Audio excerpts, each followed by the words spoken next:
Hello, my friend. You asked me to speak to you about how to respond when somebody projects their feelings onto you and you know it isn't warranted. Well, my friend, this happens all the time, whether we are aware of it or not.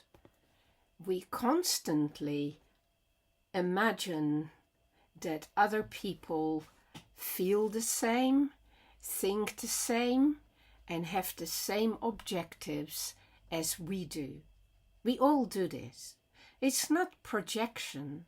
It is simply that we live in a certain world where we have understood some of the parameters, both out of ourselves, outside of ourselves, and inside of ourselves. And we apply those parameters to our interactions.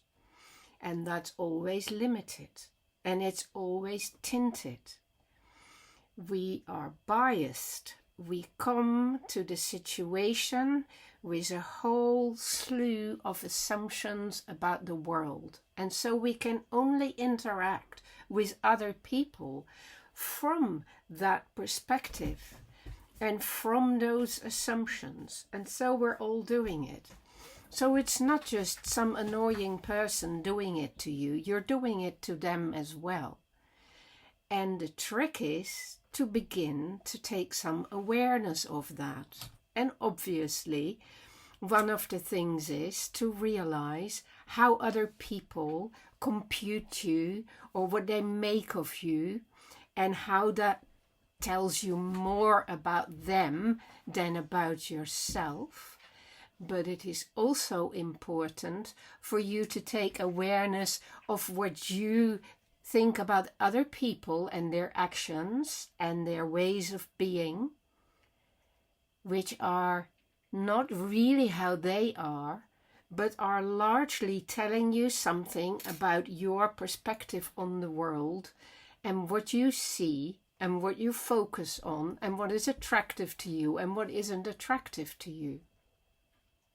And as you expose yourself to more and more different ways of being and different people, you will realize that that frame of reference gets widened a little bit. It always has to remain constricted though, because you need focus and you need the capacity for discrimination, because discrimination is how vision works. You compare something to something else and then you draw conclusions. The trick is not to be fooled by that just being the truth. The trick is to take the information and then compare it and contrast it to further information, and to shift your focus and to come at issues and at other people from many different angles. And also, therefore, in your relationships to others, to ask of them that they might consider you from different angles. So if they get annoyed with you and call you names for being, say, slow, invite them to come see you when you run a marathon, or show them how fast you are when you solve a crossword puzzle.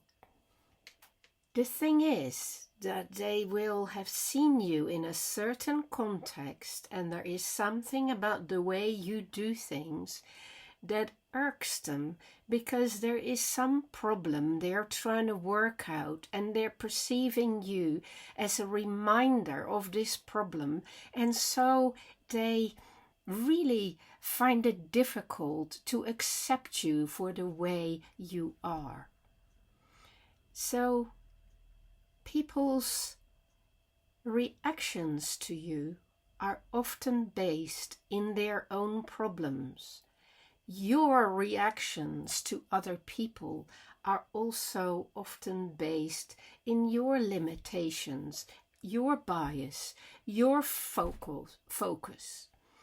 So try to learn to vary your focal points and to be more diverse and to go round and round an issue and look at it from different angles and look at other people from different perspectives and see whether you can find redeeming qualities in the other rather than focusing on the things that are different to you and that annoy you.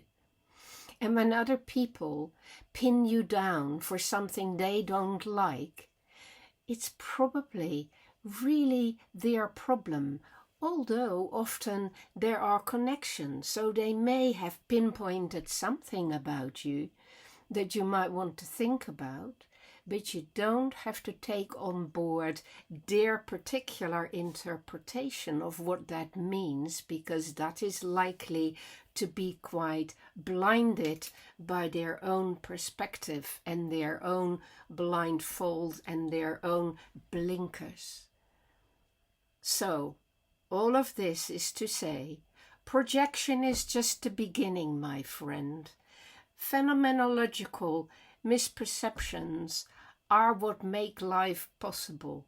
It is because you and I see the same things in very different ways, but call them by the same words that we can communicate.